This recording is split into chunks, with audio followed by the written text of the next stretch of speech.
back, nerdy neighbors. Welcome back to the Nerdy Neighborhood, and welcome back to your Friendly Neighborhood Comic Show. I'm your host, Lauren, your Friendly Neighborhood Bi, and we are back with another episode of Cookin' with Creatives, and we've got Mr. Roland Mann here today to talk all kinds of comic stuff today. I mean, look at all the boxes you got back there. Like, I feel like we're gonna unintentionally start digging into them or something. But welcome, Roland. Thank How are you so you today? much. Yes, I'm doing well. I'm glad to be here. Thank you so much. Yeah, absolutely. Well, it's super cool because I think, and I might be wrong, but I think you're actually the first editor, big editor I've had in terms of like Marvel and Malibu. I've had other people that edit for their own smaller publishing companies, which is amazing before. But this is so cool, man. You've done your own books, you've edited big, small, in between, it seems like. What brings you over here in the neighborhood today, my friend? Well, I now run I now run Silverline, which is an independent publishing company, a small press. Mm-hmm. I did work for Malibu and Marvel in the 90s. A lot of people like Malibu. I've heard that name before. Malibu is the company that first published Men in Black. Wow. Okay. Yep. It was a comic book, and Malibu published that. I didn't have anything to do with Men in Black, but it was the company that published it. And I edited a bunch of stuff for Malibu. A lot of the stuff that if you're a bargain box digger like I am, you will see a lot of the Malibu books in the bargain box. Things like Protectors, Ex-Mutants, Dinosaurs for Hire. A lot of people are familiar with the Ultraverse, which is, and I edited about half of the Ultraverse titles. So, So did you sleep during that time, or you were just Ultraverse go? Ultraverse. I was much younger, and I didn't need as much sleep. That is the trick. See, I'm 27, and I feel like I'm too old already. So well, that was pre-kids for me, so I didn't have to worry about diapers and feedings and strollers and all that kind of stuff. Being woken up and not getting back to sleep, getting thrown to sleep if you're lucky some nights. Yeah. I'll tell you, it was, growing up with comics, comics taught me to read. And then, of course, when I went to the university, I got my degree in creative writing. Working as an writer and an editor in comics, it was a dream come true. I am not normally a morning person. Okay. I am just not. But when I was employed by Malibu and by Marvel, I had no problems getting up in the morning and going to work. I was going to work on comic books. I mean, I got to get up every day and drive to an office and work on comic books. How cool is that? Honestly, it is. And especially the driving to an office, because I know a lot of people like working from home, which is great. But I feel so it's really cool that we have the technology to connect with different creators across the globe. So you have all this different collaboration, but at the same time, I feel like there's not as much actually getting to be in the same space as often. Right. You're lucky if you meet at conventions nowadays. There's an energy that an office has that my spare room that serves as my office. And my comic holdings, it doesn't have that kind of energy. If you go into an office, you're surrounded by others who are creative like you. The other joy about being an editor was that I got to work with people who I had read. I got to call people like Steve Englehart, Steve Gerber, George Perez. Oh my goodness! These are people that I got to work with, and I was like, wow, I was reading your comics just a few years ago and drooling over them and loving what you did, and now I'm your editor. So it very much was a childhood dream come true.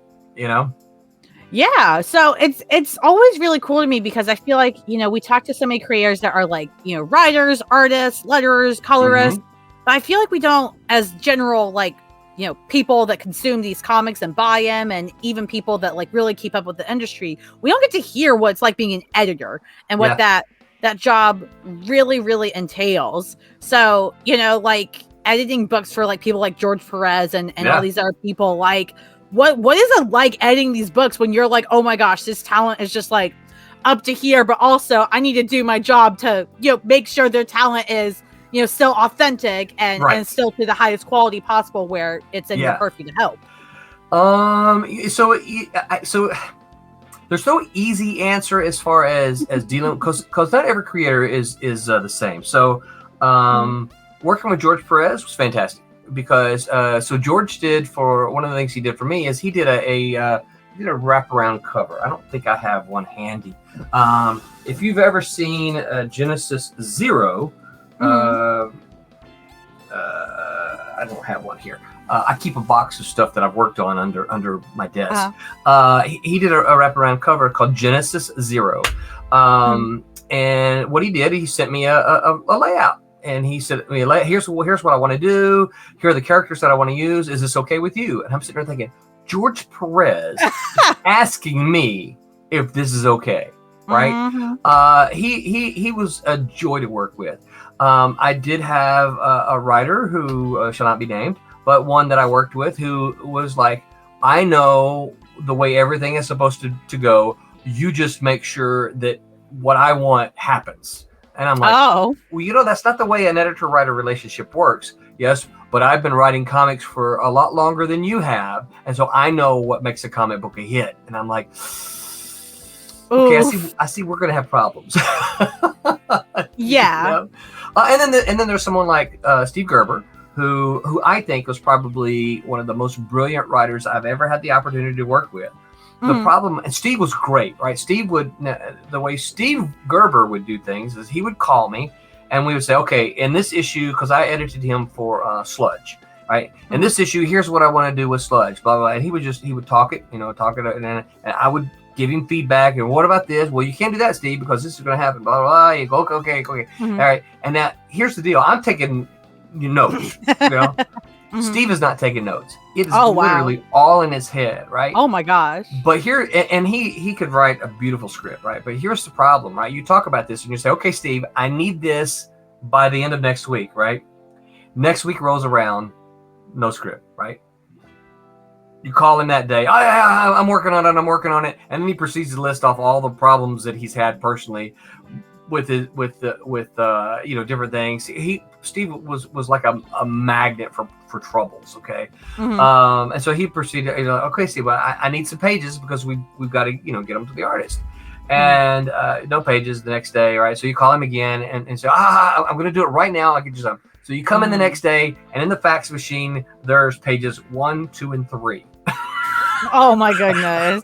Just 3 pages. Right. You're like, okay, well, I can get started with this. And so had I been completely inexperienced at all at that point in time, I would have panicked and said, Steve, you can't write a script like this, right? You have to write the whole thing. How can I edit this 3 pages at a time, right? Right. But because I had some, had a couple of years experience as an editor already, and I knew Steve, I'm like, okay, Steve knows what he's doing. He has it here. Right, I have my notes, right, that I took. Steve has it here. He can literally just transcribe, is what he's doing, right? But he can only do them, chunks at a time. And he still wrote some fabulous. The next day, I'd come in and there'd be 2 pages. Go a couple of days without pages. Steve, I've only got 5 pages. I need to go. Okay, I'll see. And that was kind of the perpetual relationship with Gerber. Again, I still contend that he is probably one of the most brilliant writers I had the opportunity to work with. Yeah. But yeah, it was a challenge. It sounds like it. And like you said, like every creator is so different. So I feel like just when you think you're starting to get the flow as like an editor and you're like, cool, I know how to communicate with these people. You meet another creator and they do something completely different. And you're like, oh, I have to pivot like all the way over here now. So an editor's responsibility is to get the books out on time. Okay. It was my job as an editor. Publishers came to me and said, we have to ship this book. We have told the distributors and therefore all of our fans that we're going to ship this book on this day. Because what a lot of people don't realize is if the book is late, it becomes returnable. Right. And sometimes, not at all times, sometimes if you make a retailer mad, they'll return it in spite. Ooh. Well, I ordered 100 copies. Ooh. You're late. I don't want those. Send them back, right? Yikes. And so what happens is you lose money, and no publisher wants to do that. So it can literally be an editor. If an editor ships late, it can literally mean their job. Okay, and this is why editors sometimes get a bad rap. Oh, they were really tough on deadlines. Well, that's because I had to get a book in there, and that was my job, right? So that was you got to keep everybody on time, on task, and on time, right? But one of the most difficult things for me in that job at the time was making my pencilers happy, right? So you have a writer, you have a penciler, you have an inker, you have a colorist and a letterer, right? So you can sometimes have a penciler who has a specific idea in mind for the kind of inker that they want. And if you don't get that, the penciler becomes unhappy, right? And the pencilers are kind of, are you a music fan at all? Yeah. All right. So I like to say a comic creative team is like a rock band, right? So your lead singer, right, is the popular one always. The lead singer, that's your writer, right? The lead guitar player, who everyone loves to watch the lead guitar player, that's your penciler, right? Well, then your inker, your colorist, that's your bass player and your drummer, right? So they're the ones who kind of keep things in rhythm and all that kind of stuff. So when your lead guitar player is unhappy with the bass player, guess who gets fired? It ain't the lead guitarist, right? It's the bass player. And so one of my biggest challenges was keeping pencilers happy, because sometimes a penciler would say, "Look, I don't like this inker. If you can't find me another inker, I'll just leave the book." Wow. Well, what are you gonna do? You know? Your work looks really good on this book. You're doing a great job. You know, what are you gonna do? Well, so you have to call the inker up and say, "I'm sorry, I gotta let you go. I gotta find me another inker." You know, and it's not that because they're doing a bad job. I won't name any names, but I had one penciler in which we got a new inker for him. And I got the pages in. This is when the days we had internet, but we didn't use it a lot of it at the time, right? But I got physical pages in, and I'm like, "Wow, these are great!" And I showed them around to the office. I'm so happy, right? Showed them to the assistants, my bosses, my co-editors, right? Everyone loved the pages, right? Make photocopies, send them to the penciler. I get a phone call. "These are crap. I hate these." Oh, what? Gosh. What do you mean that? No. Those are not my pencils. Those are not representative of me at all. I'm off the book. No, you're not off the book. Come on. Yeah. That was tough. You know, that was one of the toughest aspects of the job. And another thing and then I'll shut up and let you ask me this. Another thing I can remember is that, sales, they're like a roller coaster. Sometimes they're up, sometimes they're down. Well, when they get low enough, the bean counters, they're the ones that come to say, "Hey, we're going to have to cancel this book because it's not selling enough," right? So sometimes what happens, and what happened with me, is they'll come say, "Hey, this book is not selling enough. We're going to cancel it. Or you can find a new creative team." Wow. Okay. Because what they do is they're like, "Okay, so if it's not selling, what we can do is marketing can say, 'Look, new creative team on the book.'" And then retailers and fans will go, "Oh, look, I'll try this book. I read the first few issues of that, and I didn't like these people, but now they got a new creative team. I'll try it out." The idea, right, is sales will go up. So that's a hard task to do too. You have to call your creative team. You haven't missed your deadlines. You're doing great work, but our sales are down. So I can either keep you on and let the book just go away, or I can change you, find somebody else, and give this book additional life. That's tough. Right. Usually the decision was the editor-in-chief. The editor-in-chief would say, no, we're not going to cancel the book. Get you a new creative team, right? But still, that's hard. You have to tell a bunch of creators that, "I'm sorry, I got to let you go," and that's tough. Yeah, I love that you shared all that, because I don't think a lot of people, including me, hear this side of things, that editors are kind of put in these positions. These are not fun positions to be put in. Imagine having to make that choice you know, you can love this creative team on this book, but if it's not selling, you either have the choice, like you said, of cutting it or getting a new creative team. Right. And of course, like at the end of the day, if possible, depending on who you are and whatever, you want to keep that book going, right? And so the option is, at least you're giving someone else work, right? And hopefully giving something fans will love. So you can give a new creative team, but that's still really hard. It is. Yeah.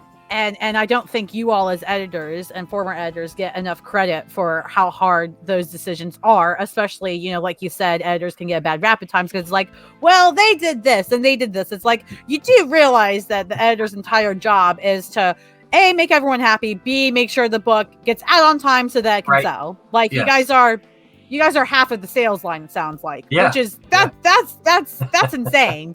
Like that cannot be the funnest job on the planet. Like comics, which you love, but oh my gosh, like, it can be a very thankless job, you know, because you love working with the creators, but in the same, you know, in the same time, you know, creators can be, not all of them, but they can be notoriously late, and when you try to explain to them, look, we have a schedule to keep. Yeah, I know, but I just wasn't feeling, you know, I wasn't feeling like drawing. Well, the calendar doesn't stop for you just because you don't feel like drawing. You know, I have to get a book out, whether you draw it or not.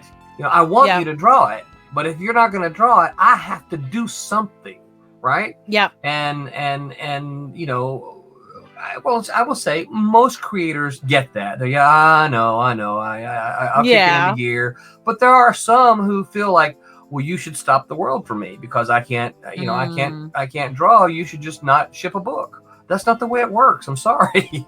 You know? Yeah. And, you know, I think that's where a lot of the business stuff that, you know, a lot of us aren't fans of because business can be cruel, and it very much is with capitalism, especially. But that's the thing. Like you know, and that's the thing too, right? Like, as fans, we're like, well, we don't want to push the creators, but then if a book is delayed, we all complain. Like, I say that as somebody who has complained, right? Like, I completely recognize. Yeah, I completely recognize I have done that, and that is, you know, hard. And even when I know, like, oh yeah, you know, creators going through stuff, that's why it's been delayed. It still sucks after a couple months because you're like, where's the book? And you forget about it. And with comics, it's even more important you get stuff out on time, because that happens. If a book isn't out on time, it gets delayed a month, 2, 3, people forget it exists. Absolutely. And then it really won't sell. And that's not even fair to the creators because they want their work seen. They want people to read it. You know what I mean? So you are 100% correct on that. Yeah, absolutely. Yeah, it feels and we're like all that way. We all want the product, you know, especially if it's something we like, we want it, you know. And it's like, well, I love, you know, Spider-Man. Why is there not a Spider-Man book here? This is the week Spider-Man is supposed to be here. I expect Spider-Man to be right there on that shelf, you know. Right. You know, and this is independent comics are a little different because you're generally dealing not with a publisher so much as you are a creator. You know, I'm getting this independent book because it's this creator, and so you kind of get, okay, well, you know, they're a teacher or something like that. You know, they work a day job, so they're not going to be able to do a book a month. You know, but still, like you said, you want to see some kind of regularity. You're like, okay, you know, I don't get this book every month. Every other month, I'm okay with that. I know every other month this book will be there. Yep. And if it's not there, you're still upset. Well, come on, the creator told me it would be there. Why is it not there? You know? Well, they had all these problems. Well, I don't care. I want my book. No, and that's a good point with independent comics, and that's one thing that I think can be more beneficial for like people that first start out, right? Obviously, because you know, there are creators I've talked to, they're like, yeah, we have full-time jobs. You know, there's a reason we take breaks in between volumes of whatever series we are working on. But here's the thing. By the time our series comes back from our break, we make sure it's getting out on time as much as we can as creators, right? They can't control the distribution part, but if they've created it, it's done on their end. They send it out to be printed and all that. Then they're fulfilling that part on their end, which I think is great. And, you know, it's so hard for creators to do that, but I think it's just so important to highlight what you're saying with the editorial stuff, like how hard it is for you, because like you said, if a book doesn't get on time, like God forbid, you know, Batman 1000, right? If you were the editor for that book and that book got delayed by even a week, that could be your job, which is awful. You know what I mean? But that is the business and it sucks, but it's Yeah. like, again, people want the book. Yeah. That's and half the reason that deadline is there. Yeah, and a lot of fans don't realize that part of the reason for this the being so strict is that it does become returnable, right? And there are retailers out there who you know, and I don't fully, I mean, I understand what it is, and I don't run a retail shop, so I can't I have friends who do, you know, but I know they have money allotted, they have budgets, right? This week. If they don't get a book that week, their budget is blown, right? And so that could, depending on the size of the store, that could greatly, a big book could greatly affect their bottom line. And that's what I say. You know, there are retailers out there who'll go, you know what, it's late, I can't sell these now. You know, take them back, send them back. You know. No, that's a great point. And honestly, you know, like, especially because I know if my comics, like, weeks will vary. So like 1 week I might only be getting 3 comics that I care about, but then like usually later in the month I'm getting like 6 books at least. You know, and I'm sure it's like that for retailers. Like if they're only expecting to get X amount of books for a week, but then 3 are delayed the next week, but next week they already had to extend their budget for all these new books coming out. Now that budget is stretched even tighter because it's going to go on that week, which matters business wise and money wise. So, you know, it's a whole thing. As a fan, right? Let's just say you got 30, you're saying, and I know most fans spend more than this, but you got $30 a week that you're going to spend, right? So you go in, you buy your week 1 and you buy your $30. You go in week 2 and, oh, wait, only one of my books is here. Okay, here's $5. What am I going to do with this other $25? I guarantee you, most fans are not going to put it away in their box for next week. They're going to say, "Hey, let's go buy a video game, right? Let's go to the movies." And so when week 3 comes around and those books are late, suddenly there's $50 worth of books. The fan is going to say, "I can't buy all these. I only have $30," and they're going to tell the retailer, "You can put those books back," right? Yeah. So no, that's a real thing. I mean, that's happened to me in terms of like, you know, I've expected a book and it hasn't come out. And sometimes too, it's a book where I was planning on getting it for one reason or another, but it wasn't one I was super excited about. So now it's delayed. And next week I have, you know, I'm spending a lot more money on other books already planned. So now I'm like, well, I guess I'm going to forsake that book. Yeah, just put it back. Because the money that week, like you said, technically I still had it, but now it's going towards other bills that I need to pay because I'm not rich. Like, that's how that works. So I completely understand what you're saying there. It's so hard to get all these moving parts together. Like there's so many parts because I think we often talk about all the parts into making a comic, which is amazing. I'm so glad we do. And it's being more talked about, but the distribution part I think is so important for everybody to understand and not just the creators, but us as fans. So it's so insightful and great for me to hear this because I didn't know all these things. Like I had no idea they could just be like, the book's late, sending it back. And like comics don't make a ton of money. We know this. So if a distributor loses money from comics they're sending out, that's like one of the worst things I feel like, because that's definitely not a planned expense. And that's money they shouldn't be losing. Right.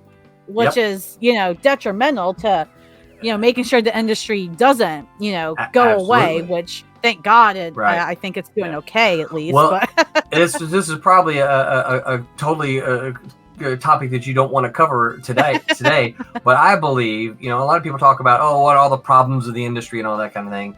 I think the single biggest problem we have is distribution. I think our current model is messed up, and I don't think until we can fix that, and I don't know that I have the answers. That is not what I'm saying. But I think the distribution model is messed up. It worked for a long time, but it doesn't work anymore. And until we can figure out how to fix that, I think that comics are going to continue to struggle. Now, I'm optimistic. I'm an optimistic guy. I think someone will come along and say, "Hey, let's do this." And everybody will go, "Well, duh. Why weren't we doing that, you know, to begin with?" I'm like, we just thought this last night. Thanks for saying it, Jim. I had a couple beers and said, "Hey, what if we did this?" Right? But I think that our biggest issue right now is the distribution model. You know, so I like I said, I don't have the answers.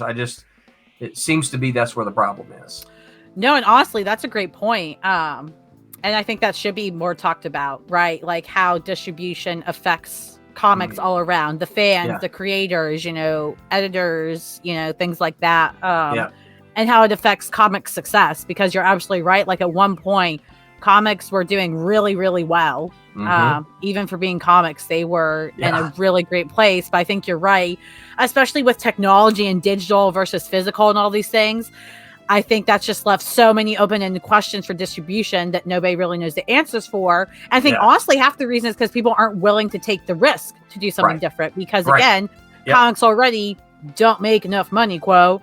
And so it's like, oh my God, that risk is just not even worth the risk. But if nobody takes it, then you're all going to lose. Whether you're the big two or you're a smaller publisher, which again, they're not on the same level by any means, but everybody will lose if nobody tries something different, which like, I know Scott Comics at one point, I don't know if they still do them, but they were doing those digital tags or whatever. I can't remember what they're called, comic tags. Those are a cool idea. I don't know if they're still doing them. I haven't heard much about them this year, but it was, again, at least they tried it, whether it went somewhere or not. Something new. Yeah. They were willing to try it, and they're still making Comics Scout, which is good for them, so like that's just the minor evidence. It's like you can try something, and unfortunately the people that need to try new things the most with distribution are Marvel and DC, and they're the ones that refuse to do it the most, even though they are in the best position to do it, because they are the safest out of everybody in the industry. They need to lead the charge. Yes. And they're refusing to. And it's very, very frustrating as a fan, because I love them. Don't get me wrong. But oh my God, y'all are supposed to be like the leaders and the role models and blah, blah, blah. Right. And here the rest of us are like, why are you letting us down here, guys? You're supposed to be the revolutionary ones here. And they're the ones who continue to do things that hurt rather than help the industry. And it is very frustrating. And the other thing, to point out, like one of the things you said, the digital technology and all that kind of stuff. If you think about it, if you look at what we have, the technology that's available to us, the population, comics should be selling like crazy. You think about it, they should be, the availability is there for everybody now, right? They should be selling like crazy, and yet they're not. Yeah. So that's an incredibly good point. I'm interested to hear with your current comic publishing and all of that. How do you go about trying to make the distribution process as helpful as possible within your means? Yeah, so we've been working on a plan.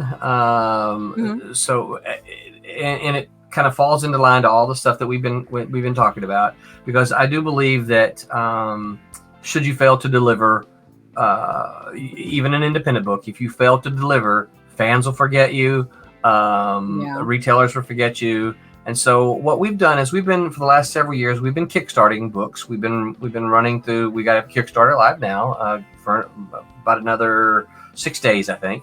And so what we've been doing is we've been trying to get a couple of miniseries complete.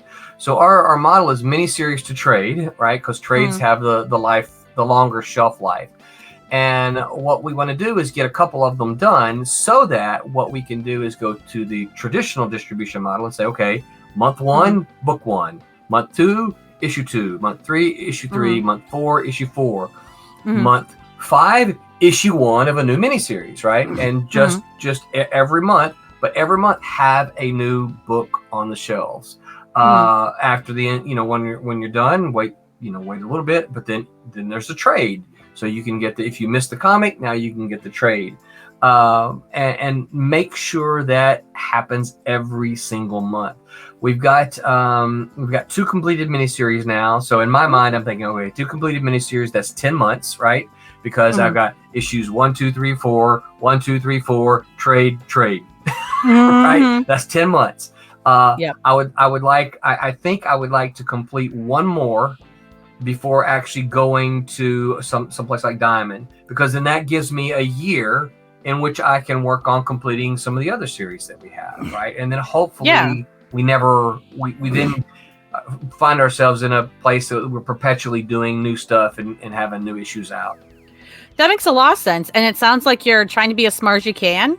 Trying to be. while still growing, right? Yep. But you're not growing too fast, because I think that's one thing I've seen with a lot of publishers is they try to go to diamond like super duper quickly, and they're not ready. No. They haven't done what it sounds like you're doing, which is like, practice. And I say practice, but it kind of is, right? Practicing getting things out on time, practicing it with your business, practicing with your creators, making sure, hey, we can have this many issues to deliver over these few months, this much in advance. Cool, guys, we can do this consistently, even when there's working with a printer. Yeah, that makes a lot of creators have, now I was lucky enough that I was able to do some of that in the past, but a lot of creators have never ever dealt with a printer before, right? You got to deliver files to them. You have to make sure the files are acceptable. You got to make sure the dimensions are okay. You got to make sure the paper and the CMYK if you're going to do a traditional printing, or RGB if you're going to do digital printing, right? So there are things that you have to know. A lot of them have templates that make it pretty easy. But that's something that a lot of they're like, hey, I can make a comic book, but I don't know how to print it. Yeah. So yeah, there's all kinds of stuff, and you're right. We've had to. Fortunately, we use Kablam, which a lot of indie printers do, and they are digital. They're comic specialty printers. That's all they do. Yeah, that's all they do. So that's always a good sign, I feel like. Like, again, you get especially printers that aren't great, but that's usually a great starting point. It's like, cool, that's all you do. Then you have to know something at least. Yep. They do. It's not like they print, magazines and newspapers and novels, and then we also do comics. Nope, they're a comic specialty printer. Yeah, and that goes a long way, especially with something as specialized as comics. Like, I feel like a lot of people don't give comics the credit it deserves for like how unique of a format it is. Right. It's so different in that way. But I'm interested because you kind of dropped it earlier. What's the Kickstarter you got going on right now? Which one is that for? So I have a Kickstarter for 2 books, and they are for Friar Rush and Cape Town. Friar Rush is the final issue of a 3-issue miniseries. These are our Kickstarter exclusives. These are our cool foil covers. I was gonna say that looks really shiny. I wasn't sure if I was seeing things, but they look great. Yeah. So these are if you want a foil cover from us, you have to back the Kickstarter, right? They won't be available outside of the Kickstarter. The books will still be available, just not the foil covers, right? These look great. So the Friar Rush is the 3rd issue and final issue of the miniseries. And Cape Town, and it's kind of it is a horror. It's a horror story. And then Cape Town is the first of a 4-issue miniseries, and it's about superheroes. It's set in a world that used to have superheroes, but then they all disappeared. And this one superhero, a new superhero, is trying to figure out what happened to them when this other guy comes along, and he's like, "Oh, are you the guy that got rid of all the superheroes?" I'm excited about both of those. When I last checked, which was about an hour before I came on the show, we were $126. Oh, look at you! Still I tried to work quick. $126 away from the goal. So we've got 6 days left. So I feel good about us getting to goal. In fact, last night I put out an update. We've already kind of announced our first stretch goal. So that's awesome. Yeah. So we're hoping we can get to that. I love stretch goals. I am a big fan. I know I'm showing my nerd now. I'm a big fan of bookmarks. I love bookmarks, and actually from a couple campaigns I've gotten. I'm not even sure if I had to pay extra for them or not. I got like some metal bookmarks. I think I got some from like the Spider Squirrel campaign. Which is a really fun book. Yeah, and I still have a bunch. Like, I don't know how I got a bunch because I don't think I paid extra, but I got so many of them. And I was like, Charlie, you're too kind because these are gorgeous and they're not going to break. Like, it's not paper I'm going to tear up easily over time. Like, they're really nice. These are great. Yeah. So when we first started doing them, we would just kind of put an image on there like that, right? But then I got the idea. I'm like, look, these are bookmarks. They should be fun. And so I don't know if you can read that. Yeah, you're quitting there. Sure, I'll save your place, wimp. Right? And then this is one for Teen Beetle. He says... Keep going. We're almost there. Yeah. but that's only the end of the chapter. So I decided to start putting, a lot of these don't have any. So I decided that's what I would try to start doing on our book. Oh, wait a minute. Here we go. Here's one. The king decrees you must not stop reading. That's cool. I like that. Yeah. That's cute. So we decided to start doing that to try to make them, rather than just get an image, from a cover or something like that. We'll have something fun on there because they're bookmarks, right? And the idea is that if you're like me, I get to the end of a chapter and I'm like, oh, I got to go to bed, but I really want to keep reading. Yeah. No, 100%. Well, what had you put these two together? Because these are two separate series, essentially, that you're like, let's throw one Kickstarter. The answer is probably not going to be near as complicated as anybody would like it to be. It's just these were the two books that were the closest to being finished. And we don't launch a campaign until we are completely or this close to being finished. And part of that is the old editor in me that says, I am not going to deliver a book late, right? Yep. If I run a Kickstarter and we say the book is going to be out at this point in time, that's when I want the book to be out, because, this is all of the backers are people who have entrusted their money with us. And we're telling them, look, we're going to get this product to you. We're going to finish this. We're going to get it to you at this time. If we don't do that, I've essentially become a liar to all these people who have backed. And so I don't ever want that to be us. So we're always either finished or this close to being finished, close enough to that I feel good about it. So yeah, it's just really kind of these were the next two books that were done. And so we put them together. I liked it because one of them's the last issue and one of them's the first issue, that is kind of fun in terms of like everybody can like get a complete story in terms of the Friar Rush, and you can also start something really new and fun and cool with Cape Town. Like that is an interesting combination. Yeah. I like that because you can still get. You're like, oh well, I've only just heard of you. So Friar Rush 3. The other two issues are available as well, so you can get all three. You get the entire story of Friar Rush. And then get in on Cape Town on the ground floor. So yeah, we have the Kickstarter, we have the digitals, we have 8 covers, which that one is inked now. I just got this is an example of we weren't quite finished, right? But that one is inked now. I put the inked version in one of our updates. It's not colored yet, so we're still working on that. And then we have the B covers. And also we have C covers. So we don't always have C covers. Sometimes we just have the Kickstarter and then AB. But this time we happen to have Kickstarter ABC. So we put those there. This is what some of the artwork looks like. We're going to take a peek at, I think this is like the first 6 pages or something like that. I can't remember exactly how many I put there. But those are the first pages of Cape Town.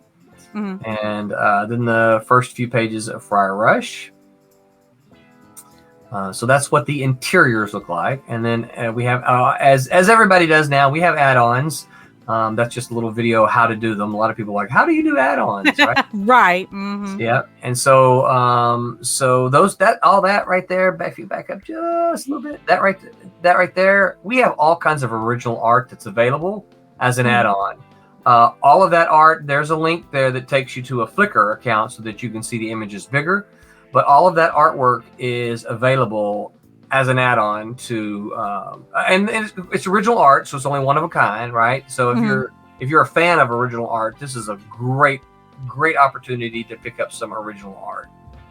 Yeah, that's awesome, and it's not easy to get original art, especially with reasonable prices. That's kind of the benefit of Kickstarters. You can get it a little bit. Yeah, and especially with digital becoming more and more common, it's tougher to get original art. Yes. And so we're making some T-shirts too. If you could, I don't know if you could see that one in the corner. That was from one of our other Kickstarters. Nice. Yeah. They look so good. This was the first time we made them, and we're like, do we make t-shirts? We don't know. How are they going to look? And Right. so we did them, and then we're like, these look so good. Let's do them so now we're doing them with every campaign. Yeah, you might as well. I mean, especially if people respond to them, like that's the whole point of Kickstarter, right? Is what you guys want. Yeah, and of course, these are our back issues, right? I told you that we've been doing this for a couple of years, trying to put them together. So you can see there's Bear #1, Beyond the Stars #1, Bloodline is a one shot, so that's one, and then there's Cat and Mouse, which I know I sent you, and Divinity. We've got 1, 2, and 3 of Divinity. There's of course Fire Rush 1 and 2, and then we have the series called Kalis, which you just get 1, 2, 3, and 4, and then Volume 2 of Kalis is the first one there. And then Cray 1, Obsoletes 1, Rejects 1, a lot of ones. Scary Book 1, Silverline Team Up with Champion and Miss Fury #1. Number 2, that might be our next Kickstarter because that one's getting this close. Sirens 1 and 2, Sniper and Rook 1, Steam Patriots. Actually, Steam Patriots will be our next one because it's done. I've seen the whole book except for the lettered version, so it's done. Yeah. And then Switchblade is also done. The Switchblade is a 3-issue, and that's the T-shirt over here, the Switchblade. So that's issues 1 and 2 there, and number 3 is done. Teen Beetle, number 3, that's 1 and 2. We're waiting on number 3. Trumps is just finished. Trumps, you can see 1, 2, 3, and 4 there. That's a complete story. We just wrapped that one up. Twilight Grim has been wrapped up. That's 1, 2, 3, and 4 of that one. And then you've got White Devil #1 and Wolf Hunter #1. So that's awesome. Like you guys, you already have so much content out there for people to like find something from Silverline that they enjoy. Like it looks like there's really something for everybody, different genres, different, stories and characters. In fact, we say on our streams, we are a genre spanning independent comic and graphic novel publisher. I love it. I love it. Yep. There's I like to say there's superheroes, there's science fiction, there's fantasy, there's horror. So yeah. And then we've got a couple of trades. We haven't gotten that far yet. Tiny is something I did just before I started the Silverline the imprint. Tiny is something I did then. Manus Files is something I did back in the 90s. Just collecting that as a trade, and I've got a couple of those that I'm going to be releasing like that as well. I'm still scanning artwork and trying to clean it up from the black and white days. And then the Christmas special is something that we did. We tried Indiegogo. I guess was it 21 last year because we had never done one before. So we're like, hey, let's try Indiegogo, and so we did the Christmas special on that, and that has 17.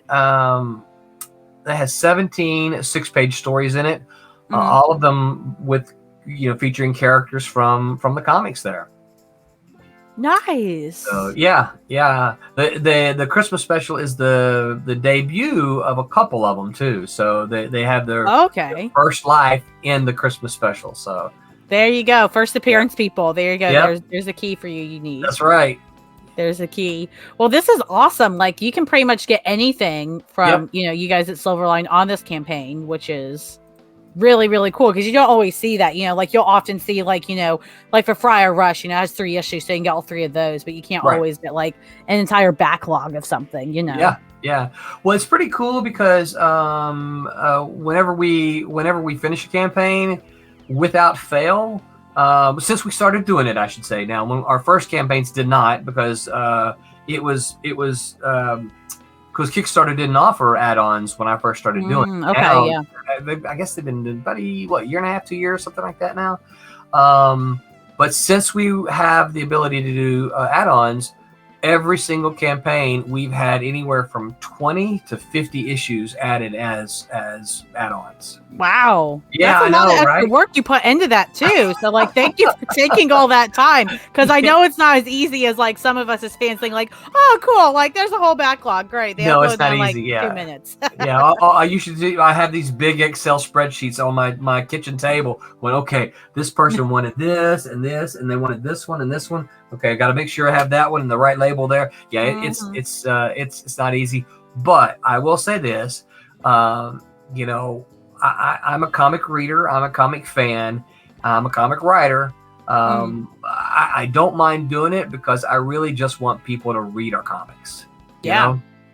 So yeah, I want them to collect them. I part of me says I kind of like to see them slab them. I don't really care because my fear about slabbing is like, you're going to slab it, but then you're not going to read it. I want you to read the comic, you know? True. Well, I think too, at the end of the day, like just seeing people do things like slamming it or framing it on their wall or whatever, like it's not even, at least to me, like in my head, it's not even about like, I want to be super pristine and fancy. I just want to see people do what they love with the comic. I want to see people enjoying the comic, whether that is wanting to slab it, whether that's wanting to frame it, whether that's, hey, I bought an extra copy for my friend and gave it to them, or whether that's, I love this comic so much that I'm going to read it and it's going to be a reader copy forever because I can't stop rereading it. I think that's just as valuable as slabbing a comic. You know what I mean? That means the world. Yeah. Well, and for me, that's part of the point is that, you know, I want to see somebody who thinks enough of the work that they're going to slab it, right? Yeah. It's like, okay, I like this enough, I'm going to slab it. And that's just, you know, that's cool. Yeah. I haven't seen it happen yet, but I'm, you know, fingers crossed somebody will. I was going to say, I mean, you might run into it where somebody, the campaign asks you like, hey, can we get it? We order it slabbed? I've seen some Kickstarters where they've been asked to, so they'll like work with a specific company and to get it slabbed and sent upon, you know, the Kickstarter funding and it being done. We have, I actually asked, because the printer that I use is local to me. And one of the, I forget the name of the service. One of the slabbing services I saw at a convention one time, and I said, hey, what's the chances you could actually have somebody at my printer grabbing the copy as it comes off of the printing press and slabbing it? That way you get, no one touches it. Right, it goes straight from the printing press, and you know a lot of these people have these gloves, right? So it's like, no, you use your gloves and you move it straight from the printing press into a slab and do it that way. And the guy's like, "Oh, we're not local." I'm like, "Okay, great, thanks, yeah, or whatever." Dang. I was like, "Did you hear what I said?" I said, "What are the chances this could happen? Not if you're local or not." So yeah, I mean, yeah, you would think they could like if the money was there or something, they could like send somebody over and to do it. You know what I mean? Like local or not. So yeah, we kicked that idea around a little bit of, you know, what would we of maybe offering to get something slabbed as part of our Kickstarter campaign. We haven't done that yet. It's still something we're kind of, I mean, I don't own a slab book. I'm not trashing them. If you own slab books, that's not what I'm saying. So I just don't know a whole lot about that. I mean, I know what it is, but I don't have experience in the whole process. And so we haven't added that. We've talked about it, but we just haven't added anything like that to our campaigns yet. Yeah, no, and that's completely fair. And I think it's great that you want to understand the process as much as you can before jumping into it, right? Because there's a lot of people that get really excited about that stuff and they say, cool, let's do it. But they don't. And it's not that you have to know everything about it, obviously, but the more you know, the better it's going to go for everybody, including your backers. That's right. So I think, you've got plenty of time to learn it if you choose to, right? You don't even have to, but if, you know, within even the next 5 years or so, you're like, hey, like we're getting more traction and people are actually asking for it now. Like, I've actually taken the time over the last few years to learn a couple of things. I feel like I'm in a better place to do it. Like, I think that's far, you know, more wonderful of you to honor your backers in that way rather than like, okay, let's just do it. And maybe it won't go all wrong, but you know, it'll be fine. Right. So no, and I can, really awesome. And I can see, you know, the possibility of me standing at you know, going down to the printer and grabbing the copies off of it and then putting them in a package to ship to a slabber. You know, I can see that happening. But I just, again, part of me is like, well, what is that going to do? How can I ensure that they don't get damaged in transit? Right. You know, and I can't. You know, I know a lot of backers or a lot of people who like the slab, they want those 9/8s, you know, 9/9s, 9/8s, and I understand that those are hard to get. So how do I do that on my campaign? Do I just say, do I promise them a certain grade, or do I just say, here's what I'm going to do. Here's the, you know, I may even take video of me getting them and put them in you just take what you get. You know, I don't know. I mean, at that point, it's not on you to grade it, right? No, so if you do everything right, I typically, if I see, like when I'm seeing it on bigger campaigns and they can do that and they have those connections and process, whatever, I see them, they're like, we can typically promise a 9.2 or higher, but we cannot. And they usually say this because you're right. People want those 9.8s, 9.6s even. They're like, we cannot guarantee it. We will do everything in our power to make that happens. But at the end of the day, they're not the graders, right? No. The grader makes the final call, which can stink in cases, but that's how the cookie crumbles. So, and that's I mean, I don't know, like, you know, that's the thing too, is that like, I have graded books, but I bought them graded. And I think I only have like, maybe I have two, I think. I have a Nightcrawler #1 graded from the 80s. And so I got it. I think that was the only one I've bought myself. And then the other one I have, my father actually bought for me slabbed, and I didn't expect him to for Christmas, but it's Mystique's first appearance. And you got it slabbed for me. And I was like, you don't have to get it slabbed. Like, I was so grateful. Like, I wasn't mad, but I was just shocked. I was like, you went out of your way, because that's an expensive book. So but yeah, I will never, I don't think ever send any of my books to get graded in, because it takes months, even a year at times, especially nowadays. And I don't know what they're going to do with my babies. And if I don't get that book back, or I get back like shredded by accident or something, I'm still going to be devastated. I don't want to take that risk. Horror stories. I've heard. I saw a video once, and I don't know how accurate it was, and so I'm not going to name names or anything like that. But I saw a video once. A guy said he sent. I think it was a Teenage Mutant Ninja Turtle. He said, here's the Teenage Mutant Ninja Turtle comic that I sent in, and he showed a picture of it. Right? He goes, here's the one I got back slabbed. And then he started comparing them, and the one he got back slabbed had all these creases and folds. And he goes, here's the one I sent them. He said, this is clearly a different comic. He said, so they've taken my comic that was a better condition, sent me one that was in a lesser condition. And you know, and you know, that's, I don't know how common or uncommon that is, but that's a legit fear, you know, if you have something like that, you know. It would be different for us where they're coming off of the press and they're all the same thing, right? But I have horror stories. You know, if I just took one of my comics and sent them in, how do I know they're going to send this one back to me, you know? Yeah, I think unfortunately, I think it's common enough that I've heard horror stories myself as well.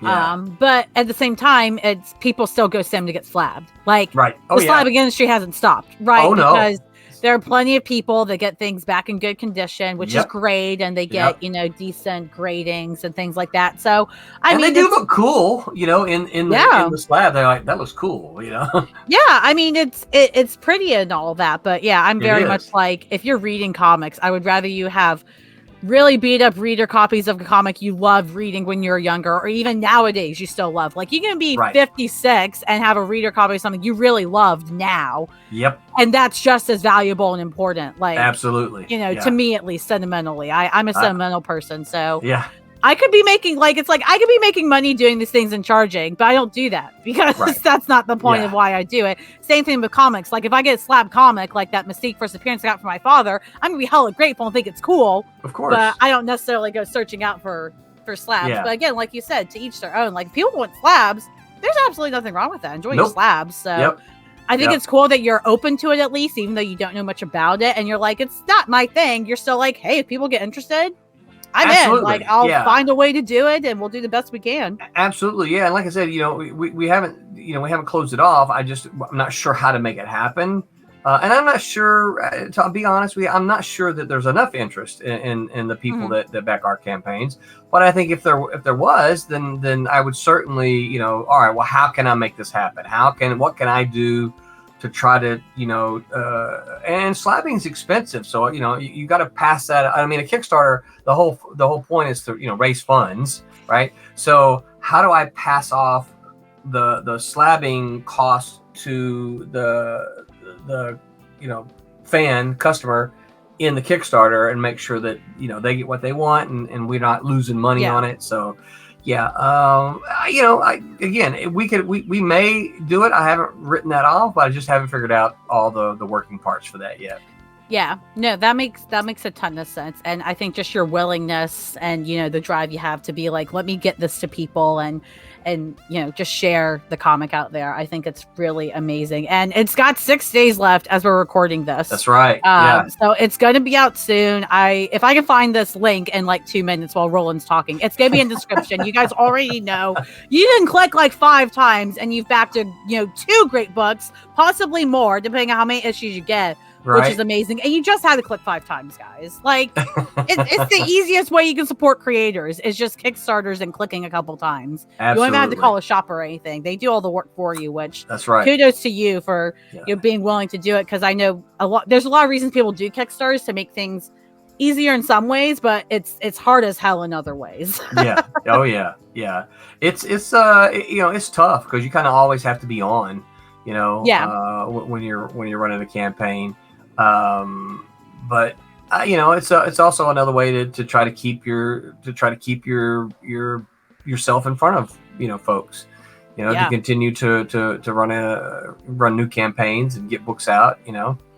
Yeah. So, no, absolutely. And honestly, I do love Kickstarters. I know it's such a challenge. I'm so grateful to creators like you and others that are willing to take the time and do it, because I do think, like you said, it kind of creates that direct connection, which is and there's obviously pros to having your books directly in the shops or going to Diamond or whatever distributors are still out there, or Penguin. But it's, you know, that connection, I think, is what really drives, you know, the comics world surviving, right? Obviously having books on the shelf in the stores is great for people to just walk in a store every once in a lifetime, but the industry survives because people want to connect with you guys, the creators, and we want to feel like not only these are great quality books and they're amazing, but like, oh my gosh, these creators are rad people and they care about stuff. Like, I don't have to agree with the creator or everything in life, but if you're a good person and you care about us as fans and you do your best to put out these great books, like I'm having a great time. Like, I've nothing but gratitude there. So yeah, these guys checking this out later, like, go back it, or else I will find you in the neighborhood. I don't know how. I do not have the list of everybody's residences in the neighborhood. That's our HOA president, Sean, that has that. So I don't know. Maybe I'll talk to Sean. But anyways, I'm totally kidding. Be sure to check it out, guys. Maybe. This looks really, really great. I know we're kind of running low on time, Roland, but I'm having so much fun talking with you. And I know you sent me Cat and Mouse, which is one of the books you can get here, part of the backlog of Silverline. So I wanted you to just, you know, take some time, if you're still willing, to chat about that, because I know that was such a big book for you, especially. Yeah. So Cat and Mouse has its origins back in the late 1980s. It was first we tried to self-publish it. We were inspired to self-publishing by the Turtles, right? They were doing. You know, that's the new #1 cover there. So we ran through Aircell Comics, which was an umbrella of Malibu. We ran through Aircell for 18 issues. We were in the top 10 black and whites for about half of our run. Oh wow! That's huge. Are you familiar with Comic Shop News? I'm not. Okay, so Comic Shop News is a newspaper that I don't know if they're all digital now. I haven't seen one in some time. I think they're still paper, but they ship them out to comic shops, and there's just a little tiny little newspaper. I think it's all one sheet, right? Well, they would do a monthly top 10, you know, comics, and then top 10 black and white comics. And for about half of our run, we were in the top 10 black and white comics. The highest we ever made it was #4, which I was very excited about. That's awesome. So I still have all of those somewhere in a drawer somewhere. Oh, look, we made it. And it was created by me and Mitch Bird, the artist who did all of the artwork for the first volume. And so that ended in 92, I think, something like that. And Mitch went on to do other things. I went to do on, a whole bunch of other things. But the funny thing was, when I would do conventions, people would come up to me, when are you going to bring back Cat and Mouse? When are you going to bring back Cat and Mouse? And they would ask that all the time, And I'm like, but I got this new book, when are you going to bring back Cat and Mouse? So finally, a few years ago, I decided, well, you know what? It's been more than 20 years, 25 years. Let's let me bring back Cat and Mouse. And I had an artist who had interest in it as well. So Dean Zachary was the guy who penciled that issue there that you have up. And so, but I didn't want it to just be like a reboot or so much time had passed. I didn't feel good about having, okay, well, let's just pick up where we left off, because I'm like, that doesn't feel right to me. And so what I ended up doing was just coming up with 2 brand new characters. They're not the same characters as from the first run, so you can read the first run and it stands on its own. But this one is completely new.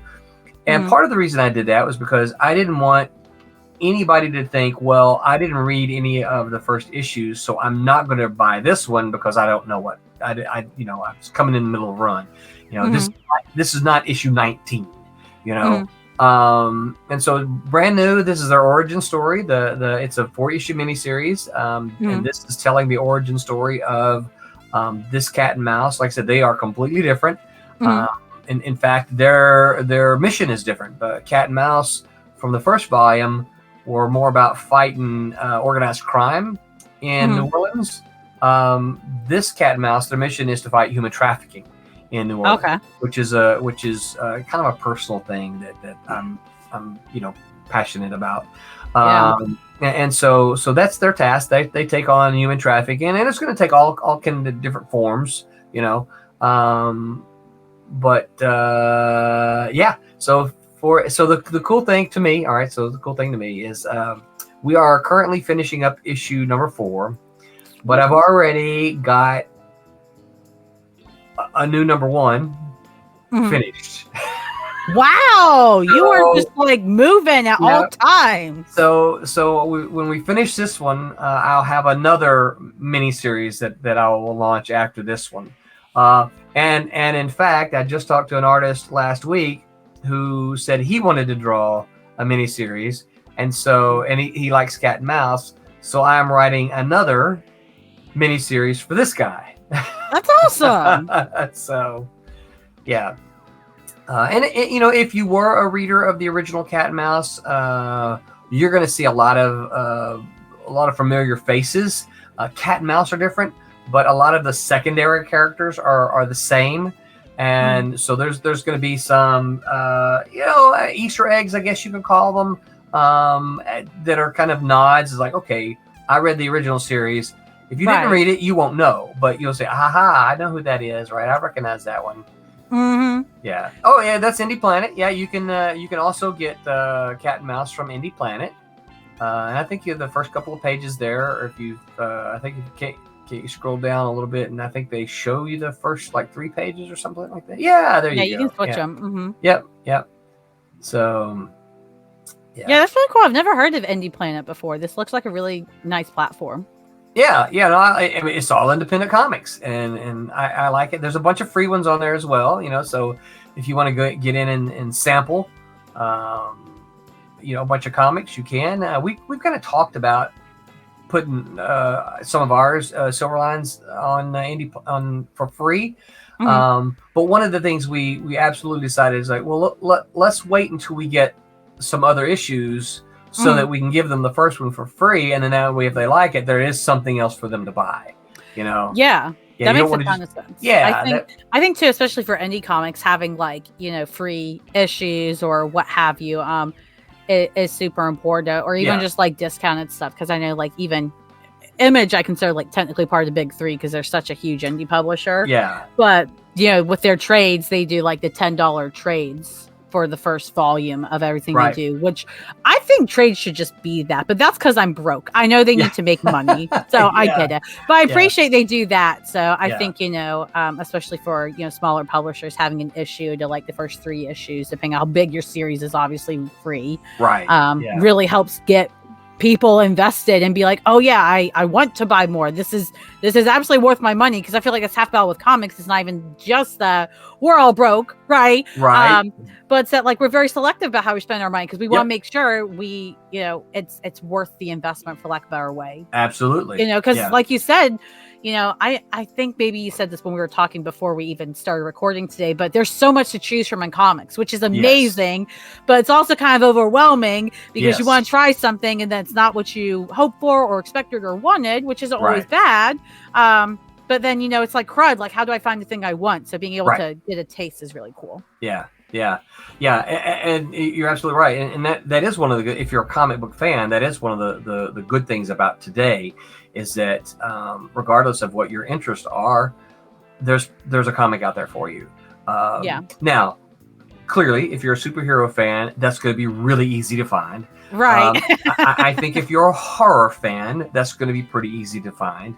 There's science fiction out there as well, but I think once you get, romance, they're there, but they're not easy to find, and with romance, I have the issue with like a lot of it tends to be too raunchy. And I have no problem with like sex jokes and stuff. Like anybody that knows me, I'm always thirsting on my Twitter and stuff. I have a problem. But in terms of like, I don't always want like, what is it? Like, Jonah Hill style, like raunchiness in my romance comics or whatever. No. Like, and it seems like it's either adult raunchiness with, very, graphic, casket, nudity, sex stuff all the time, because that's what sells. Like, I get it, sex sells. I'm not saying it doesn't, but it's just like, God, like, like romance. It's like, you're lucky if you get romance in a Superman book, essentially, like every once in a while. And he has the biggest romance ever with Lois Lane, like one of the biggest romances. So it's like, absolutely. So I totally get what you're saying there. It's like there's genres where it's like you can get a lot of it now, especially horror. Like horror, I feel like it's starting to everywhere. I feel like it's second, like right under superheroes now, which is really cool. But oh my God, there's no shortage of horror. So I'm not hating on horror, so I have to say that before I say this. But someone I was at a show one time, and someone pitched their book to me as I was walking by, and the pitch was this: they were like, do you like comics with blood and guts and all kinds of F-bombs? And I'm like, not really. No. And he was like, oh, okay, well, this book's not for you then. I'm like, okay, well, I appreciate you telling me that, But I'm like, no, I don't need blood and guts. I don't need the graphic, nudity. I don't need the all the F-bombs. I kind of like the idea of being able to show one to my 12-year-old niece. I don't need. I'm using this terminology intentionally. I don't need a blow-by-blow description of the sex scene, right? No, that's true. I don't need that. I think some of the most thirsty scenes are when two of them look at each other and like, are you? Do you? Yeah. Close the door. Right. Now the cool thing about that is you can imagine something in your head as to what's going on, right? Mm-hmm. And I can imagine something as to what's going on, and we're equally thirsty, but they're two completely different things, right? Yep. And so it leaves it more to I think the imagination. And I just believe that I believe that your imagination and my imagination and a reader's imagination is far more powerful than anything you could ever draw on the page. Yeah. I've been going to comic book conventions since the middle 80s. Okay. Yeah. Now I have witnessed a change in them. And now we can talk about the broader changes, but the biggest change I can tell you about it. So when I went to comic conventions in the 1980s, okay, it was probably about 90% male and 10% female. Okay. Now that's in the 80s. Now I saw the numbers shift a little bit in the 1990s when comics there was a lot of money in comics, to probably more like a 75-25. Okay. Well, then I got out of comics after the crash in the aughts, and so I was out for about 15 years, right? So when I went back to a convention in 2015, suddenly I saw families everywhere. I'm like, holy crap, what has, it's just like there are families everywhere. There are families cosplaying. There are families, walking the aisles. There's, just parents and kids. There they are. And I was like, okay, this industry, we won, right? The geeks won. Yeah. Because at one point in time, it was a very small segment. And now it's a big family thing. And so I'm like, okay, well, I don't need to have my comic book here that has a bunch of boobs hanging out, because you know what the family will do? The family will walk right by. They won't stop and talk to me, because there's not that people don't like boobs. People like boobs, but when you're right, you're not going to stop there with your kids. You're going to walk right by.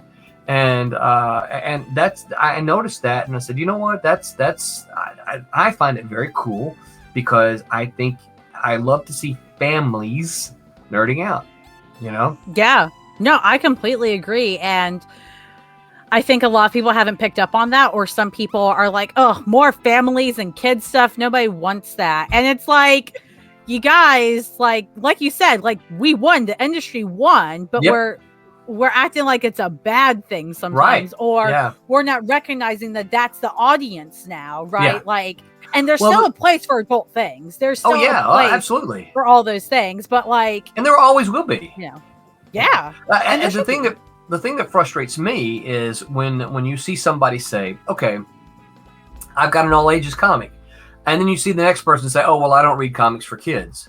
That's not what they said. They said, I've got an all ages comic. Well, I don't read comics. No. There's a difference between a kid's comic and a comic for all ages, right? I would argue that Marvel and DC, up until probably sometime in the 90s, we'd have to talk about the year, but I would argue that all of those books that they did, those were all ages. Those weren't kids' books. Depending on the book, I think that's the thing too. So Marvel DC is interesting because they I think they still try to be all ages, right? They basically try to be like rated T, like on a video game. Yeah.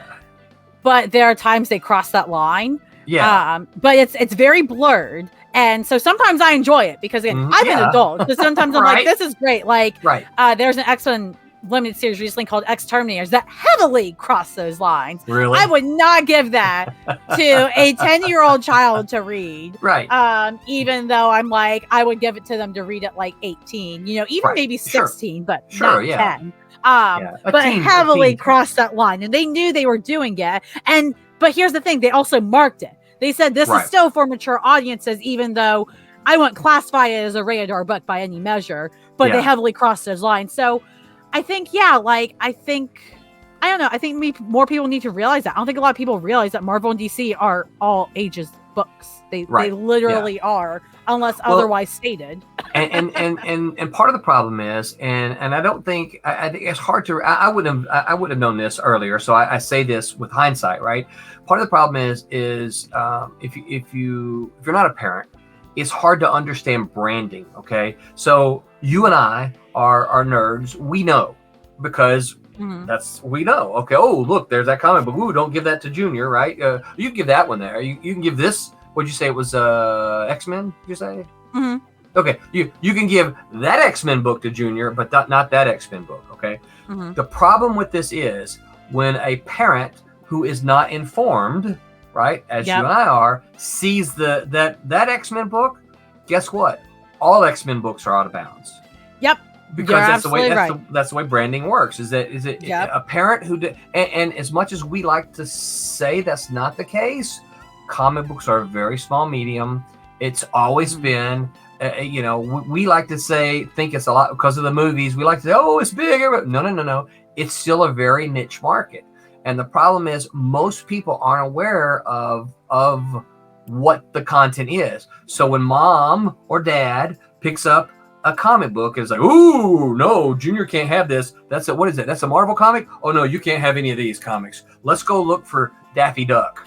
Right. And they don't do that to like be jerks even necessarily. No. They're just trying to protect their kids, and it's association. That's all it is. And you can't blame the parent for that. Nope. Like, it still sucks because I could tell them all day, no. This one is okay. I promise you this one's fine. That one, you're correct. not a great choice. I am on board. Right. This one is acceptable, and here's why. But sometimes parents, again, especially at convention where they're being introduced to comic books and they don't go to a comic shop a lot or anything, it's a very quick decision they're making. There's all these people, there's all these booths. It's very quick, knit, go. And you're absolutely right. And the other thing to keep in mind is like, they think, okay, well, you know what? I see that. I'll get this one. But I'm not going to be a comic book reader. I'm doing this for Junior. How am I going to know in the future when you're not around to tell me? How am I going to know which one's okay? You know what? I'm just not going to get any of them because I'm not going to risk, giving the wrong thing to Junior. You know what I mean? And I think a lot of comic book makers, creators, don't consider that. They don't think of that. They're just like, well, I'm going to make what I want to make. You know what? I support you. You do that all you want. But I do think that is part of a greater problem within the industry. But like I said, I go to, of course, I'm in Florida, so I go to a lot of the shows in Florida. Man, I see families all the time. Yep. And I love it. I love to see, like I said, I love to see, I saw a family dress The Incredibles one time. I'm like, that is so cool. It's like, I love to see that. So it's not a bad thing at all from my perspective. No, I completely agree. And I'm glad you brought it up because I can't think of any time I've had that discussion. Yeah. Right. And I think that's something that, anybody, creators, editors, us as fans, right? We get stuck in our own perspective. And that's just normal for right? This is what we see. So unless I'm back to teaching in public schools with elementary kids every day, I'm not always thinking about, hey, what superhero books can I get to bring into my classroom? Because I would do that when I used to teach. Yeah, absolutely. Yeah.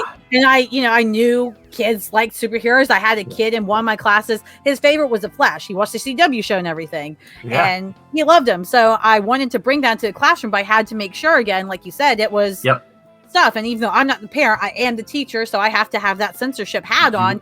Even though me myself, now that I'm not teaching myself, I don't think about that all the time because I'm like, I don't have to worry about censoring things for kids. Like, I do what I want. So I think you're absolutely right. And I don't think any of it's malicious. It's just one of those things where you're absolutely right. No. It's just happening. And we just need to, it's helpful to be aware of it at least so that we can try to do things differently to be more helpful to not only ourselves and, getting our books out there and us as fans getting the books we want, but also just helping the industry. Like, I feel like absolutely, I see so many indie creators, especially, that are so supportive of each other, which I love. I do too. But sometimes I wonder, like, how do we support the industry as a whole, right? Because I feel like we unintentionally, and me, myself included, as a podcaster, right, interviewing people like you, we kind of create our own cliques because we know who we know. But how can we help the industry as a whole? Yeah. And I think that's something that, people do the best. We all do the best we can to do that. But we're all trying to survive. The comics industry is in survival still. Yeah, because it's still a small market. It's still a niche market, and I think that's part of the problem as to how do we reach people out. You're already in, right?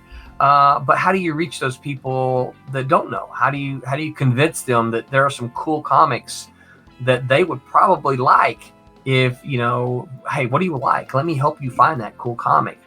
But most of them they're not going to take the time and the effort. It's and again, it's not as you said, it's not a malicious thing on their part at all. It's just like, I'm sorry, I'm going to watch Netflix. I don't have time. And rightfully so. I mean, again, like I saw, there's this like psychologist, or I don't know who she is, but she does these like threads of like, how all these things about like seeing into, anyways, kind of cheesy, but she does things about like, how people are with their emotions and psychologically and how we can better ourselves and help each other and understand each other.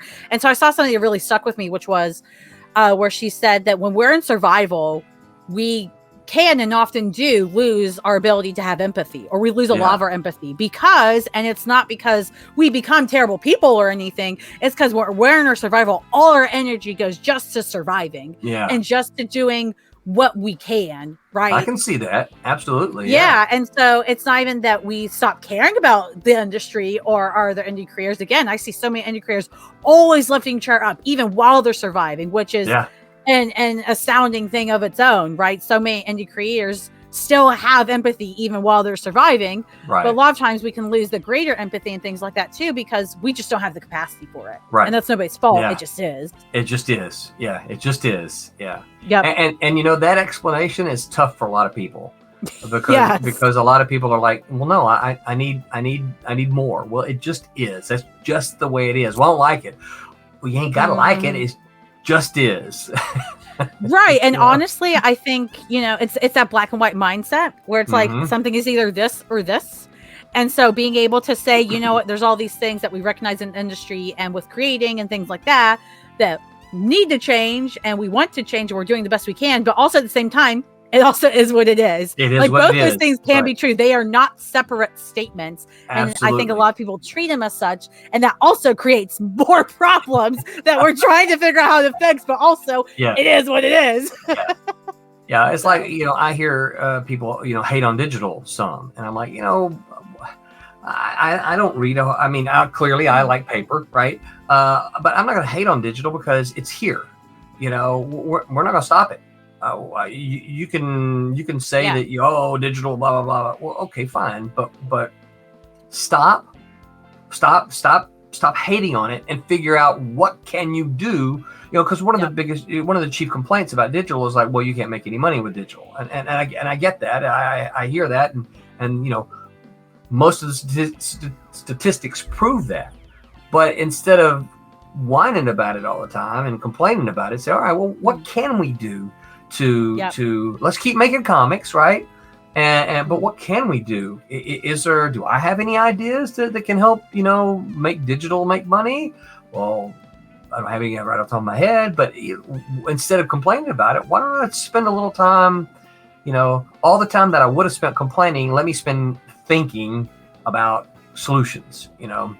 Yep. And it's great people like you in the industry, Roland, that help, I think, keep the industry going, right? Like no matter where you are, whether you're doing your own smaller publishing company or you're in the big two or what the world ever, you know, having people that have that mindset. And even though, you know, it can feel like sometimes it's like, there's more I can do. And that can be kind of overbearing at times and really overwhelming. But knowing that also I'm doing the best I can. And so many people like you that are doing the best you can with what you have and how much you are doing and having these great mindsets about what can I do and how can I be helpful and still make things I love and that other people are enjoying. I think that's what keeps this industry going. Yeah, I think so. I think it's the old thing of, you know, well, I don't like the system. Okay, well, change the system. Okay, well, that's fine. But work within the system to change the system. That is, you know, that is almost, and I'm not going to say always because I hate blanket statements. That is almost always the best way to change something that you don't like. Work within the system to bring about change rather than standing outside the system and complaining about it. I don't like the system. I don't like you. You're mean. Okay, fine. Get in, get involved, figure out how to work to bring about change. You know? Yeah. No, and that makes a lot of sense. And, you know, everybody has different opinions on that, right? Of like, how can we help? What does change look like? How do you do it? Of course. But yeah, and I think that's the cool thing is that in comics, everybody can help, whether you're a creator, whether you're an editor, whether you're the distributor, whether you're a fan that only goes once a month to a shop, or you just order digital comics every once in a while. There's something you can do, and it can be the smallest thing in the world. Whether it's, hey, you know, I'm kind of burnt out on comics, but I'm still going to buy digital issues for me to read later when I'm ready to come back to comics. Yeah. That's amazing. That's a hard decision to do, especially with how expensive the world is. And, you know, there's something for everybody to do. And I think that's just important for everybody to remember is, you know, just do what you can and do what makes you happy about something you love. Because God forbid the day somebody loses their passion for something like comics. That is really just that. It's a passion, and it brings us happiness and joy, and it's supposed to continue that way, hopefully, right? Absolutely. I'm preach on. I feel like we could run a comic church every Sunday, Roland. We're gonna be like, everybody gather around. I like that, comic church. I like that. Yeah. I feel like, I don't know, I feel like something like that would be cool. I have a friend of the channel, and just a personal friend as well. He does a channel on YouTube called Comics and Crosses, and he analyzes comics and the industry and things like that with a Christian lens. And I'm not Christian. I'm not very religious. It's not my thing. But I admire him so much. He does such a great job with his channel. And I've always been like, dude, you should just do comic church like once a month for all of us. Bring us all together, get us back, get us grounded, like put us back together when we're all struggling and in survival mode. Turn your pages to X-Men 232. Come on, guys, remember this quote, guys. Remember who said this. Yeah, I think that could be a lot of fun. But no, Roland, it's been so fun having you on. Thank you so much for coming to chat, not only about your own stuff, but just about the industry in general. It's always great to get, you know, the lens and the perspective of somebody who's been in it for so long and who has done so many different roles. You really have a good grasp on everything that's happening. And at the end, you're still putting your books in the fans and the creators as much as you can first, which is amazing. Well, I appreciate that. Like I told you, I think before you started recording, I love comic books. I love the medium, and you do have to tend to shut me up, make me stop talking about them. I think that's a good sign. But yeah, Roland, tell us where in the world can we find you? Anything else you want to add or plug before we out here? You can find me all over social media. Basically, if there's a social media that exists, I'm probably there. Not always super active, but I am active there. You can find me at Roland Mann, or sometimes like at Twitter, it's Man Roland. But look for the caricature. I wish I had a business card on me right here. Look for the it looks just like me, just like my face. But yeah, find me all over social media. Look for Silverline Comics also on social media. That's usually me behind the scenes. Sometimes it's some of my team. So it's not always me, but sometimes it is. So. Yeah, come out, give us a like. You know, as I'm sure your audience always hears. Please give us a like and thumbs up and all that kind of stuff. One thing I'm fond of saying is that you know, we're running a Kickstarter. I know that not everyone's situation is the same. So you know, if you can back it, if you can't, I understand. But you know what you can do? You can share. It doesn't cost anything to share. And you know, you don't even have to say that you know me. You just say, hey, I heard this guy on you know, the Friendly Neighborhood Comic Show the other day. It sounds cool. You should check out his books, right? Yeah, and even just retweeting. Some people are like, I don't like to tweet my own tweets because I don't want people to look at me and start bashing my opinions. I get that. I get that. Yeah. Listen, when I get quieter on Twitter, honestly, that's usually half of what's going on. Is I don't feel like dealing with people's takes on my takes. Like I can't deal with the anxiety of it. So I totally get it. And again, Twitter's that's just another way.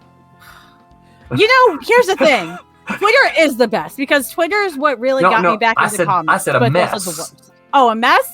Mess. It's a mess. It's the best mess. Let's put it all together. Yeah, it is. It's the best and worst mess, especially now. I will agree with that. Yeah. All the nonsense that. I've become very familiar with the mute button. Let me just say that. Right? Listen, I have blocked Elon Musk on both the main accounts I run, and it makes me happy. Yeah. And listen, you know, it goes back to what I was saying earlier, right? What we were talking about is like, look, don't spend if there is something out there that drives you bananas, why would you deal with it? Just mute it. Take it out of your life. Take it out of your life. I know. You know? And listen, speaking of somebody who has anxiety and like, you know, before I used to think like, oh my God, I can't block somebody unless they do something horribly wrong to me or something. Like I really thought that. I was like, if I block somebody and I just choose to block them, like I can't do that. That's not okay. Right. And now I'm to the point where thankfully I'm past that and I'm like, I can block if I want to, and I don't have to answer to anything. And honestly, blocking somebody when I feel wronged or they really upset me or something is better than just yelling at them on main. Like that's not helpful. And because if you yell, people are going to yell at you. Right. And if I'm not in a place to have a healthy debate or whatever it is, and that's what I need to do, even though there could be better ways of handling it, and there probably are. If that's what I need to do, and it's better than this other worse option. Yes. So use the block and mute button, guys. It'll save you so much of your time. It will give you so much peace in your life. I love blocking Elon Musk. I love blocking the guy so much. I have a friend who's in comics who I see pretty regular, and we talk. And he's like, oh man, did you see that? That pissed me off. And I'm like, who? And he's like, and then he'll say, right? And I'm like, no, I muted him. Like, oh, well, did you see what so-and-so said? And I'm like, who? No, muted him too, right? Nope, they're mute. I don't block a whole lot. I believe in that. I'm not against it. I just, me personally, I don't block a whole lot.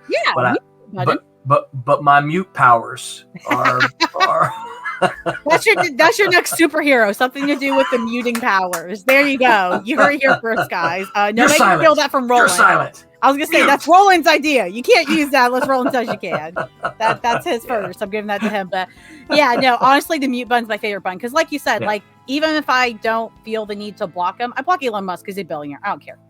You go cry me a river, dude. But like other people, there are people that like because of certain things, I've muted them, and it's fine because again, I'm not gonna trash you as a person or whatever. But I just need to mute you for my own sake, and they've probably muted me, and that is fine by me. Mute away. Don't give them. For me, it's like don't give them the energy, right? When you let someone like that sap your strength, your happiness, your joy, it's not worth it. It's not just hit the mute button. Just make them disappear. And you know, so I go on Twitter and I don't see a whole lot of I know that there's a lot of drama on Twitter. Sure. I don't see a lot of it because the mute power is strong. Mute powers. Yeah. No, honestly, it's fantastic. I don't have the mental capacity anymore to tolerate anything less. I should take a screenshot sometime. I guess I wouldn't do it, but sometimes there'll be a thread and I'm reading it and it's like, you can't view this because this is from account you muted. You can't view this because there's like several of them there, and I'm like, yeah, okay, probably a good thing that I'm not reading all those accounts that have been muted, right? It's kind of funny to look at, though. Yeah, every once in a while, I know, like, I have like an intrusive thought of like, maybe I should like open this tweet still. Right? I've done that in the past once or twice, and I'm like, oh God, me too. Like I needed you for a reason. Why did I get curious? Why do I hate myself today? It's fine. Learn my lesson for the third time. It's okay. It's true. It's true. Curiosity definitely gets us at times. Seeing that little gray box, though, right? This is you can't read this. Why not? Yeah, it's like now I need to. What is this thing? Like it's like I know I muted it, but for me, part of it is like I wonder who that is. Who's who? Because you can't see who it is. Yeah, because it doesn't tell you. It's just this is from an account you muted. So I'm like, which one? Oh no! Why did I do that? Yeah, mute, hide again, right? Yeah. Yeah, it's like the worst of the worst, and it happens. But that's why we get through it. Thank you so much again, Roland, for coming on. I mean, now we got to complain about Twitter. This is like the energy that has it all. So I didn't mean to do that. I'm sorry. It's a huge win. It is a huge win. But also, see, we complained it briefly, and then we went to remember the power of the mute button. We have a great positive solution. That's right. That's right. That's the whole point. So there we go. We practiced what we preached, at least. There you go. Yeah, Nerdy Neighbors, be sure to back that Kickstarter that's in the link below. I'll also put the link for Cat and Mouse on Indie Planet, so you can check it out if you want to order that there. Please do that. Check out all of Roland's stuff, obviously. And, you know, now you've at least learned to use your mute power. You guys can have it, too. It's not just Roland. Anyone can have the mute power. You just have to believe in yourself. It's like anyone can be Spider-Man. Obviously, that's the complete same thing, right? Like, no. If you get tired of seeing me talk about my comic books, you can easily mute me. There you go. I hope you don't, but you can. Everything comes together, full circle. It's a full circle every single time. Well, yeah, as Roland said about his stuff, obviously, you know, like, share, subscribe, all that super cheesy but important stuff that helps Roland and his publishing company grow and also helps this channel grow here. And otherwise, Nerdy Neighbors, we will see you guys next time in the Nerdy Neighbors.